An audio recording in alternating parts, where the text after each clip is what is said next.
Hey guys, this is Lindsay Smith. I am going to show you these really simple actions that I created for you guys during this crazy quarantine time. Um, it is just a simple eye retouch for the most part on this very old picture of my daughter. Her eyes are pretty much already retouched, but we are just gonna go ahead. Actually, I'll work on this other picture of my daughter Paris. This picture is less edited, so you can kind of see what we're doing here. So I'm gonna click my actions. I'm gonna pull it over here, and I'm gonna push wheel.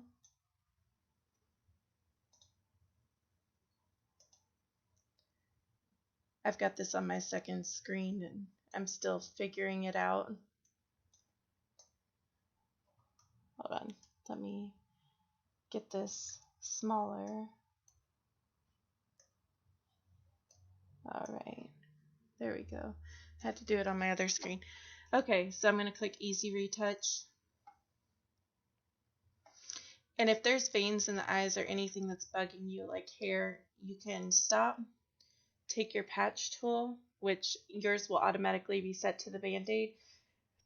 Select patch tool, and then you'll just slowly start.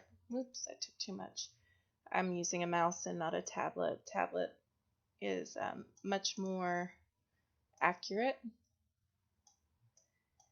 And you'll just, anything that bugs you, hair, veins, if she has, or your subject has like a weird eyelash hanging down, you can fix all that. She does have a hair here. I try to stay just on the whites. Not sure how that's fine. But see how she's got a couple of her bang hairs in here. I'm not going to worry about that right now because this is just a video showing you. She's got a little boogie.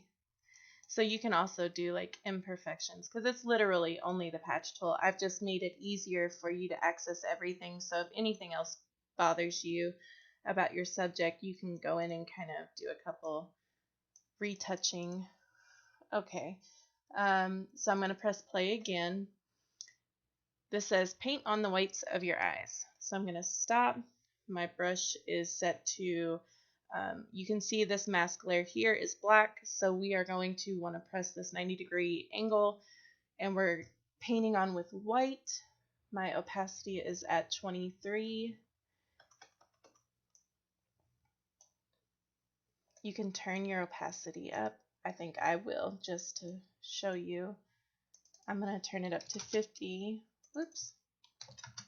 So you can see what I'm doing. And I'm just painting on the whites. And I'm kind of leaving the corners alone to give it a little bit more dimension, a little bit more depth, because our eyeballs are round and we want, you know, kind of a spherical appearance to them. So you can see what I've done there.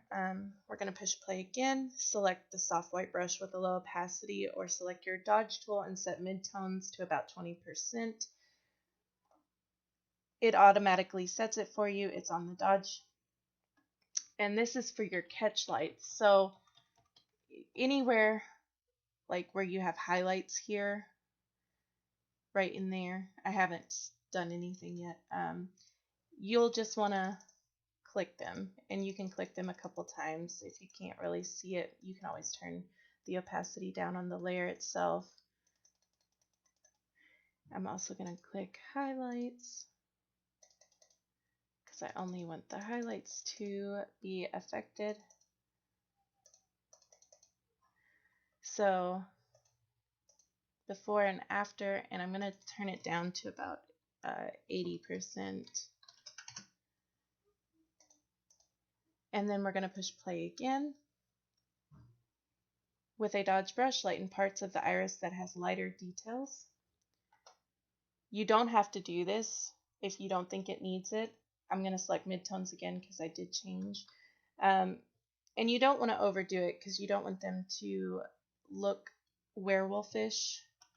So I'm just going to lightly go around the bottom here. I'm not going to go all the way around the iris.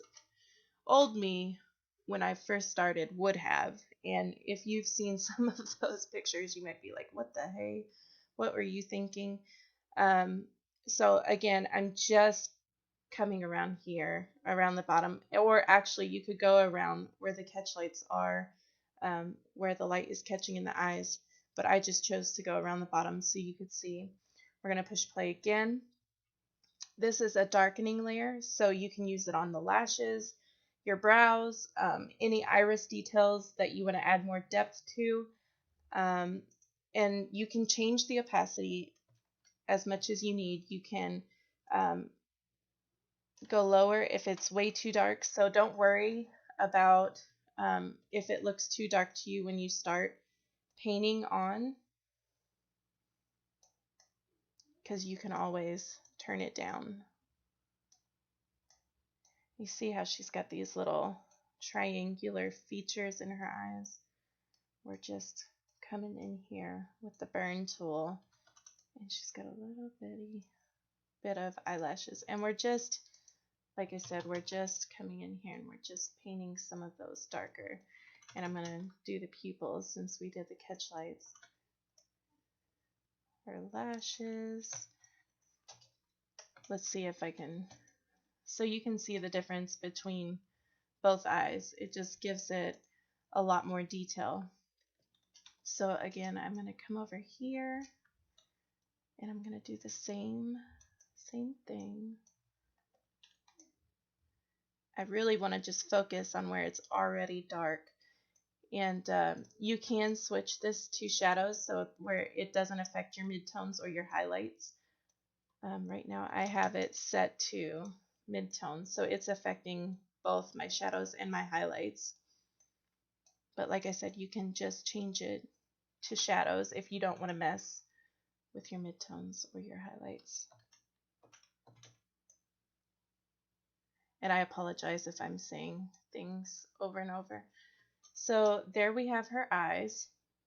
And it is a little bit dark, so I'm going to bring it down to about 80. Not sure if it did that much, maybe 60. 60 seems to be the magic number. Yeah, 60. So now we're going to press play again. Paint with a soft brush on lashes, brows, anywhere where you want to sharpen details. So this is your high filter pass, and I forgot to tell you, this layer here, or running to this last action where it sharpens your details, you want to turn down your layers beforehand before moving on to this next step after darkening your details, your lashes, your brows, because you won't be able to go back and fix your highlights or your whitening. So before you run the play button after you've darkened your details or your brows, go ahead and adjust the layers as you want them to be, and then you can go ahead and press play. So it's just a high filter pass, and you just paint it. Let me see, I'm at 50. I'm going to go to 100 so you can see. And I'm just painting her eyeball here. And I'm not focusing on the whites. I'm just painting the irises because that's where I want. Oh, it might help if I have it set to a white on that foreground color. So again, just painting on the irises and colors of her eyes and her eyelashes.